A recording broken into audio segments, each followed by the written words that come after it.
அரசியல் என்ன நடக்குது? ஐயா, இந்த 3 மாசம் அரசியல் பார்த்தா வெளியே சொன்னா வெக்கக்கடா இருக்கு.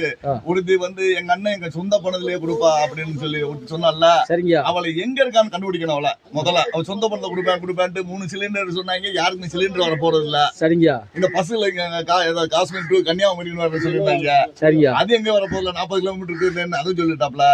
சரிங்க. பித்தலாட்டம் பிராடு எல்லாம் மெயின் பாயிண்ட் ஆதவர்ஜி நான் சொல்லிருக்கேன். Lottery ticket. ஆமா, அந்த லாட்டரி டிக்கெட் மெயின் மோசமானவன். அது என்ன செய்யறாப்ல இருந்தாலே லாட்டரி டிக்கெட் கோடியோட கொள்ளையடிக்கிற வேலை. இப்ப இந்த இது அந்த ஆபீஸ மாத்துனாங்கல்ல. ஆமா, 5 கோடி ஆபீஸ் மொத்தம் 10 கோடி 5 கோடி ஆபீஸ மாத்துனாங்கல்ல. சரிங்க. மாத்துல இல்ல டெண்டர்ல விடுறதுல முறைகேடு நடந்திருக்கு. இவன் வந்து ஊழல் ஆட்சி விடுப்பான அடிக்கிறதே இவங்க பூரா ஊழல். சரிங்க. அதுக்கு அழகா அம்சமா திமுகவும் அண்ணாமுகவும் பரவாயில்லையே.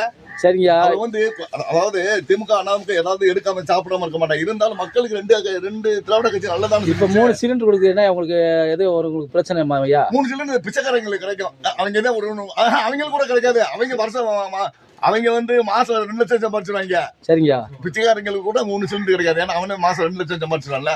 சரிங்க. சொல்றது கூட பொய்ங்க. இல்ல போன ஆட்சிக்கு இந்த ஆட்சி எப்படியா உங்களுக்கு? போன ஆட்சி அதான் சொல்றேன்ல. அவங்க கொஞ்சம் சாப்பிட்டாலும் மக்களுக்கு வந்து நல்லது செஞ்சாங்க. சரிங்க. அதே மாதிரி இந்த வந்து பிஜேபி காக்ரோச் ஜனதா பார்ட்டி. சரிங்க. அந்த பார்ட்டி தான் சொல்றாப்புல இந்தியாவிலே வந்து நல்ல முதலமைச்சர் யாருன்றதுக்கு நம்ம ஸ்டாலின் ஐயாவத்தே சொல்லிருக்காரு அவரு. சரிங்க. Cockroach Janata party. சரிங்க. பயங்கரம். அப்படி இருக்கும்போது சரிங்க தேவையில்லாம வந்து இந்த மக்கள் வந்து அந்நியத்தாரையும் புண்ணியத்தாரையும் சொல்லி பொம்பளை மக்கள் ஏமாந்துட்டாங்க. இப்ப எப்படி விலைவாசியில எப்படியா இந்த 3 மாசத்துக்குள்ள? ஐயோ பயங்கரமா இருக்கு. ஒவ்வொரு விலைவாசி அரிசி 300 ரூபா ஒரு சிப்பத்துக்கு. சரிங்க. சீனி 10 ஜீனி வந்து கிலோ 70 ரூபா. சரிங்க.